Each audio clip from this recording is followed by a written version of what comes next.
Another one of my favorite stories, or groups of stories, by Rudyard Kipling. Just so stories for children.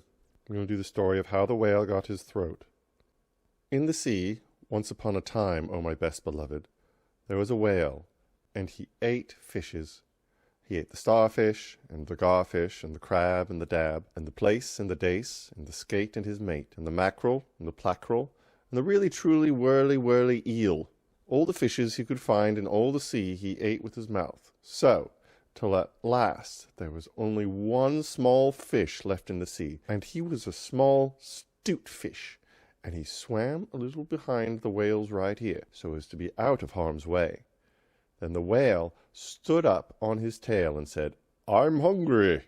And the small 'stute fish said in a small 'stute voice, "Noble and generous cetacean, have you ever tasted man?"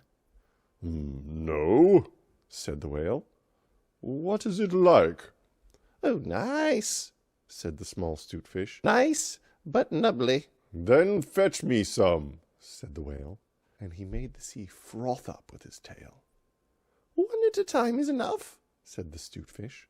"If you swim to latitude 50 north, longitude 40 west, that is magic, you will find sitting on a raft in the middle of the sea, with nothing on but a pair of blue canvas breeches, a pair of suspenders," you must not forget the suspenders, best beloved, "and a jackknife, one shipwrecked mariner, who, it is only fair to tell you, is a man of infinite resource and sagacity."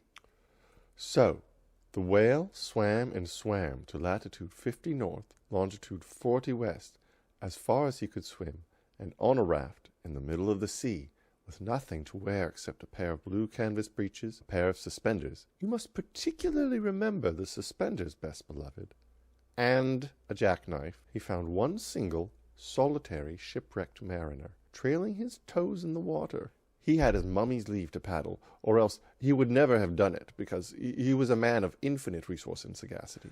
Then the whale opened his mouth and back till it nearly touched his tail, and he swallowed the shipwrecked mariner, and the raft he was sitting on, and his blue canvas breeches, and the suspenders, which you must not forget, and the jackknife.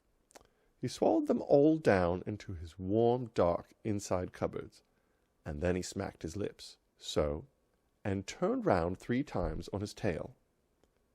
But as soon as the mariner, who was a man of infinite resource and sagacity, found himself truly inside the whale's warm, dark inside cupboards, he stumped, and he jumped, and he thumped, and he bumped, and he pranced and danced, and he banged, and he clanged, and he hit, and he bit, and he leaped, and he creeped, and he prowled, and he howled, and he hopped, and he dropped, and he cried, and he sighed, and he crawled, and he bawled, and he stepped, and he leapt, and he danced hornpipes where he shouldn't, and the whale felt most unhappy indeed. Have you forgotten the suspenders? Which you must not forget. Now let's take a moment to go over this illustration. Rudyard Kipling said of the illustration the following: "This is the picture of the whale swallowing the mariner, with his infinite resource and sagacity, and the raft, and the jackknife, and his suspenders, which you must not forget. The buttony things are the mariner's suspenders, and you can see the knife close by them. He is sitting on the raft, but it has tilted up sideways, so you don't see much of it. The white thing by the mariner's left hand is a piece of wood that he was trying to row the raft with when the whale came along. The piece of wood is called the jaws of a gaff. The mariner left it outside when he went in. The whale's name was Smiler, and the mariner was called Mr. Henry Albert Bivens, A.B. The little 'stute fish is hiding under the whale's tummy, or else I would have drawn him. The reason that the sea looks so ooshy-scooshy is because the whale is sucking it all into his mouth, so as to suck in Mr. Henry Albert Bivens, and the raft, and the jackknife, and the suspenders. You must never forget the suspenders." Let's go on with the story. So he said to the 'stute fish, "This man is very nubbly, and besides, he is making me hiccup. What shall I do?" "Oh, tell him to come out," said the 'stute fish. So the whale called down his throat to the shipwrecked mariner, "Come out and behave yourself. I've got hiccups." "Nay, nay," said the mariner, "not so, but for otherwise. Take me to my natal shore," that's where he was born, "and the white cliffs of Albion, and I'll think about it." And he began to dance more than ever. "You had better take him home," said the 'Stute Fish to the whale. "I ought to have warned you that he is a man of infinite resource and sagacity." So the whale swam and swam and swam, both flippers and his tail, as hard as he could for the hiccups. And at last he saw the mariner's natal shore and the white cliffs of Albion, and he rushed halfway up the beach, and opened his mouth wide and wide and wide, and said, here the whale speaks as if he was a bus driver, "Change here for Winchester, Ashlot, Nashua, Keene, and stations on the Fitchburg Road." And just as he said Fitch, the mariner walked out of his mouth. While the whale had been swimming, the mariner, who was indeed a person of infinite resource and sagacity, had taken his jackknife and cut up the raft into a little square grating, all running crisscross, and he had tied it firm with his suspenders. Now you know why you were not supposed to forget the suspenders. And he dragged that grating good and tight into the whale's throat, and there it stuck. And of this picture he says, "Here is the whale looking for the little 'Stute Fish, who is hiding under the door sills of the equator. The little 'Stute Fish's name was Pingle, who was hiding among the roots of the big seaweed that grows in front of the doors of the equator.